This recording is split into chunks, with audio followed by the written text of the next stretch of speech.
Section 3. The next largest indigenous populations of South America live in Peru and Bolivia. In the Andes, the Quechua number is about 8 million. Many still speak the Quechua language, which was spoken at the time of the Inca Empire. It is now the most widely spoken indigenous languages in the Americas.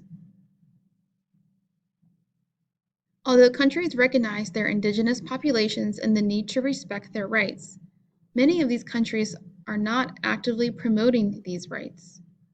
There are currently about 400 groups, or tribes, of indigenous peoples living in the vast Amazon region.